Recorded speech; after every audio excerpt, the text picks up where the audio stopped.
You know, there's a quiet revolution happening right now in the startup world. The old playbook, raise millions, hire a team, burn cash. That's getting tossed out. It's being rewritten by a new kind of entrepreneur, the solo founder, who's armed not with a big staff, but with incredibly smart automation.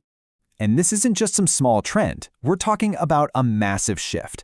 By mid-2025, it's projected that more than a third of all new startups will be launched by a single person. To put that into perspective, that's a huge jump in just 5 years. This isn't just a fad. It's a complete rewrite of how businesses are built from the ground up. And the jet fuel for this whole movement? It's AI. This quote here from OpenAI's Sam Altman says it all. He predicted that the one-person unicorn, a single founder building a billion-dollar company, is no longer some sci-fi fantasy. It's an inevitability. It's gonna happen. So how do you actually build one of these automated businesses? Well, that's what we're going to walk through. First, we'll nail down what this one-person unicorn thing really is. Then we'll get into the mindset, because that's crucial. After that, it's all practical. Your first wins, scaling up with AI, and maybe most importantly, how to balance it all so you don't burn out. Okay, first up, the one-person unicorn. And look, this isn't just some cool buzzword. This is a whole new era for entrepreneurs, and it's all thanks to a fundamental change in the economics of starting a company. So let's get really clear on what we're talking about. A one-person unicorn isn't just a solo business that strikes it rich. No, it's a company that is strategically built by one person to hit that billion-dollar mark by using AI and automation as a genuine workforce multiplier. And this is where it gets kind of wild. Look at the numbers. A traditional startup might burn through 80% of its funding just on salaries. An AI-native founder, they might spend a few $100 a month on their tools. The capital efficiency is just off the charts. We're talking 10, 20, even 50 times higher. Here's the key idea. AI lets you own the stuff that matters, the brand, the customer relationships, while you just rent everything else. But hold on. Before you go signing up for a dozen new AI tools, we got to talk about the most important part of your entire operation. Your own mind. Mastering the solopreneur mindset is, without a doubt, the true foundation for all of this. Because let's be real for a second. Going it alone is psychologically tough. The data shows that 63% of entrepreneurs have dealt with burnout. It's not a risk, it's a reality you have to plan for from day one. The way to fight this is to be super intentional about building support systems. Feeling isolated? Go find a founder community, either online or in your city. Struggling to stay on track? Find another founder and become accountability buddies. Seriously, the tools you use for your mental health are just as important as the software that runs your business. And get this, here's a really fascinating piece of research. It turns out that solo founders, the ones who don't have the stress of managing other people, can actually have a lower risk of burnout.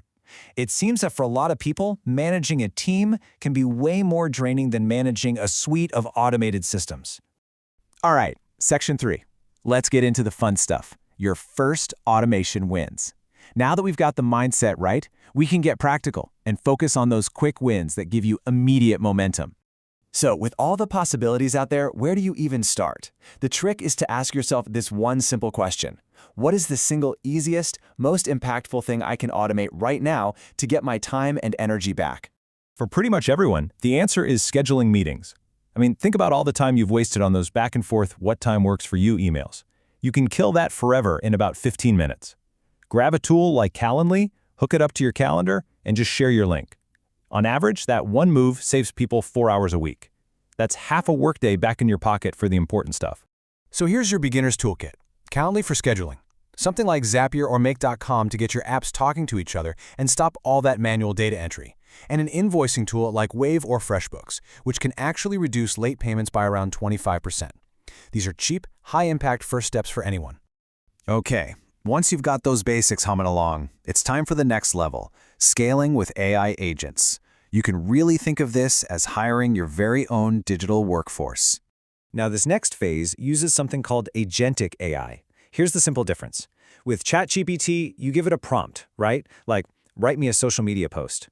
But with an AI agent, you give it a project, like manage my social media for the entire week. The agent then figures out all the steps on its own, drafting, scheduling, finding images, and it just does it. What you're looking at here is basically an entire company org chart, but instead of people, it's run by tools. You've got an AI for strategy, another for coding, a whole stack for marketing, and systems for ops and customer support. Your job shifts from being a manager of people to being a conductor of an orchestra of AI agents. And this is the true power of leverage. You can put in a focused 8-hour day, but your AI systems, they're working 24/7, cranking out the same amount of work as a traditional team of 15 or 20 people. It's just incredible. Okay, and finally, let's talk about the thing that holds all of this together: balancing the bots and the burnout. This is all about managing the tech without losing yourself in the process. And let me be perfectly clear about this. The point of all this automation is not to replace human connection. It's the absolute opposite. It's about automating the boring, repetitive, robotic stuff so that you can be more present, more creative, and more human in the conversations that actually matter, like talking to your customers and building real relationships. But of course, all this power comes with its own set of traps you have to look out for. I mean, you become the single point of failure. You're on the hook legally for any mistakes your AI makes, and you cannot let technology replace real human connection. The key is to remember AI is an amazing tool, but it's not a replacement for your own good judgment. So to wrap all this up, here's a super practical roadmap for your first year. In the first 3 months, nail the foundations: scheduling, invoicing. In the next 3, focus on growth stuff, like email marketing. By months 7 to 9, you're ready to start playing with your first real AI agent. And then in that final quarter, you use all the data you're collecting to optimize everything.